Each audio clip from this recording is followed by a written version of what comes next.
Hey guys, it's Matt, welcome to SpeedTutor and welcome to everything that's new in Unity 6.4. And what I'm going to do is try and show you everything or as much as I can in the Unity editor with everything that's changed, everything that's new, everything that you can get hold of, so you might find some things that you never even knew existed. Be sure to throw a like on this video and make sure you're subscribed because it helps me out massively, and comment down below if any of the features are your favourite. A nice thing about 6.4 is there is a brand new statistics window. When you're in game view, you can click the little stats window on the side, which brought in these classic statistics. You've got little tabs which you can choose to close when you want to be looking at certain aspects. You've got a more accurate frame rate that is displayed. You've got global and GPU frame times, the CPU main thread versus a render thread. You have something for the scene so you can accurately see these nicely laid out, but it actually has a breakdown for draw calls, so you can see things for the SRP batcher, for GPU resident draw, and the batch renderer groups. And you also have indication for memory, any meshes or animations used, and you have a nice little button which will directly open up your profiler for you to get some profiling information to be able to use more easily. There's a brand new update to the snapping toolbar which has been condensed to make this easier to use. As you can see at the top of the Unity Inspector, we have a button to toggle, we have the grid size, and we have a brand new drop down which consolidates a lot of the grid snapping that was previously in different categories. You've got the way to display the grid, show closest grid to the handle, you've got the grid plane, opacity, grid size, the incremental snap, and then the position of the grid, so you can choose to rotate and do other things to that. You can actually copy from an active object so it will align to it, and then you can reset to the world. Then you do have an option to toggle the absolute grid snapping.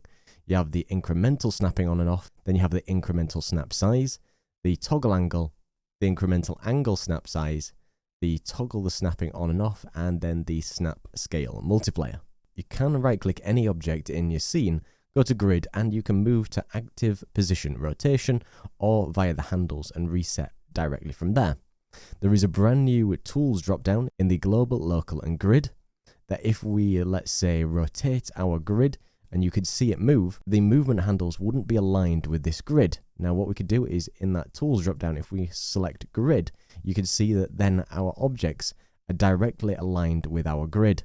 And of course, if you want to go back, you can reset to world and it will transform the handle back to the original position. You can actually adjust the grid size independently from the incremental snap size because that's something that's been added recently. And there's even new shortcuts in the shortcuts manager under grid and snap. You can check out this post, which is the featured highlight for grid settings and the different information that they've got in here.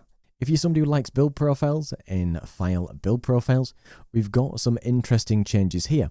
Before, there was a full list of platforms that you could see, and it got in the way of build profiles. So there's a brand new option to actually hide those platforms list if you do want them. And by default, it should be disabled. If not, you can go to Edit, Project Settings, navigate down on the left-hand side to Editor, and you can see right at the bottom that it has Hide Classic Platforms. If we untick that and just set that to false, you can see that they do reappear. And then if I tick it again, you can see they disappear. So you don't need to have those as an option so they don't get in the way of your actual profiles that you've created.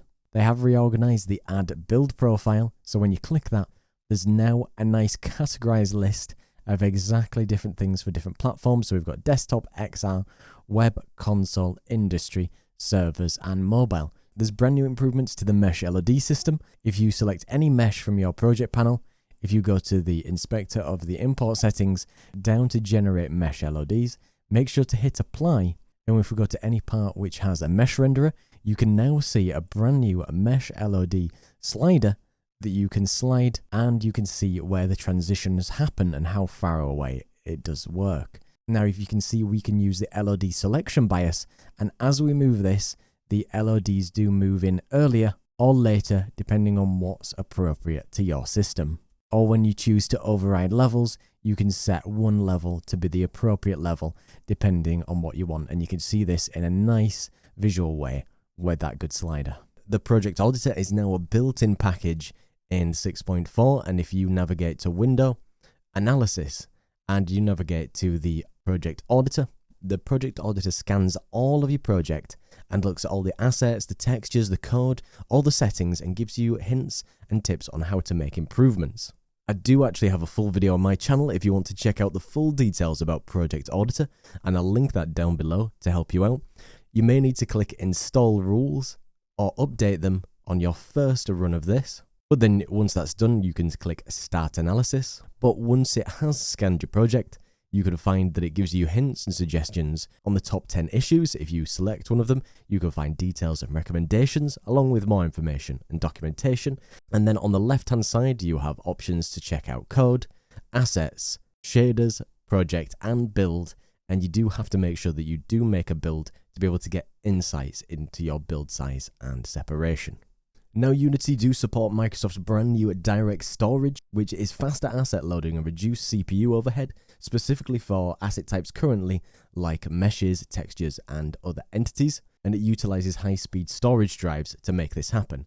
If you do want to enable this, you want to go to Edit and Project Settings, and then if you navigate to the left-hand side of Player, partway down you'll see here which says Enable Direct Storage, and there is also a documentation page which is about optimizing performance using direct storage.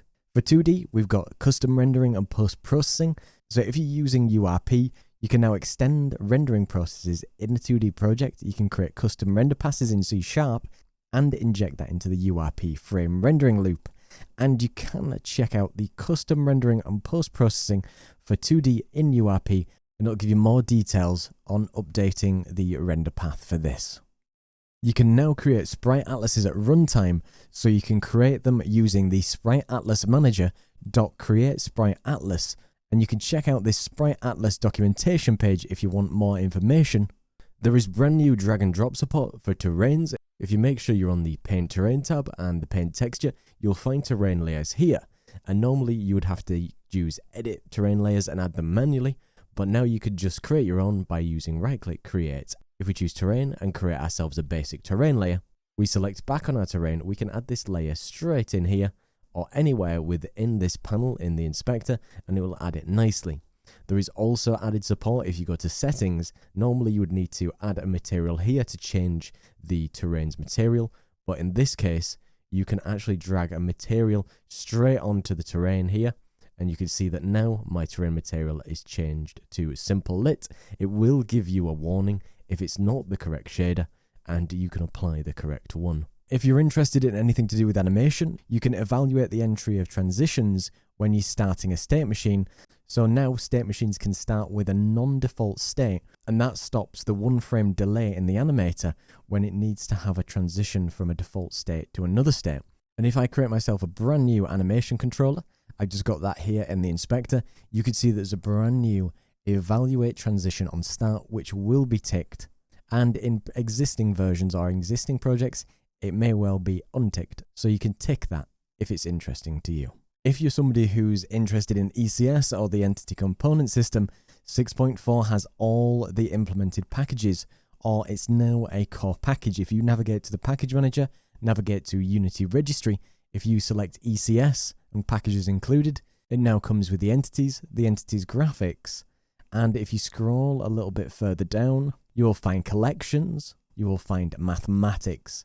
The render pipeline converter has had a little update, so if you have anything that's pink, usually from the built-in pipeline, and you can find the render pipeline converter going to Windows, Rendering, and Render Pipeline Converter, and you could choose your source pipeline, which in this case can be built in, and the target pipeline, whether it's the universal or the 2D. It does now support HDRP if we're using that, and in this case you can see that we need to press scan to convert any assets. So in this case we can choose the material shader converter, and we can just hit scan.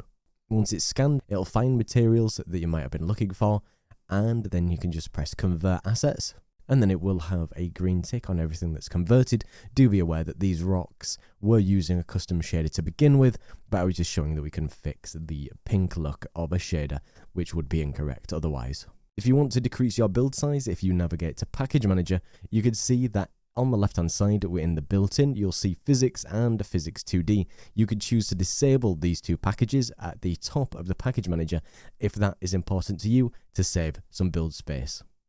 There is a brand new OnMouse behaviour for the newer input system, so now it will support mouse events like OnMouse down, OnMouse drag and OnMouse up, which is a great way to migrate from the existing mouse event system for the input manager and using this for the newer input system.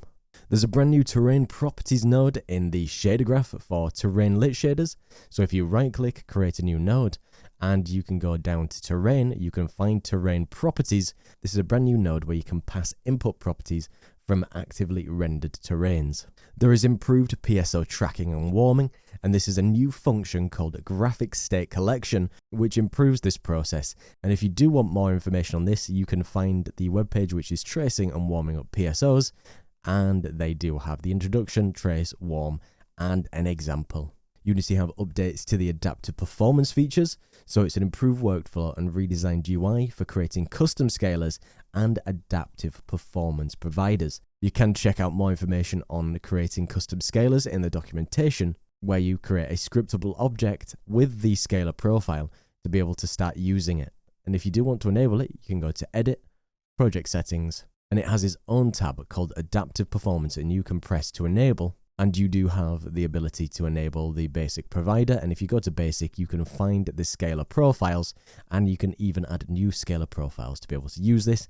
And this is now supported across platforms like PS4, PS5, Xbox One, and Series X and S. If you're a fan of HDRP and you're using the fog override, you'll find a brand new setting called the volumetric lighting cutoff. If you've got a post-processing volume which does have the fog override, you will see at the very bottom of the page, which will be the volumetric lighting density cutoff, which you can adjust the value if you want to improve performance if you've got lots of fog within your scene. So I do hope you find this video helpful, and be sure to leave a comment down below if you've got any questions or you particularly like any of the features. Be sure to check out all the links down below to the best savings and everything you can find in Unity at this very moment. Do check out my Patreon too to get over 240 different scripts, assets and projects you cannot find anywhere else. Big thank you to Joe for his great support, and to everybody else who comes to watch the video, don't forget to like, comment and subscribe. Cheers.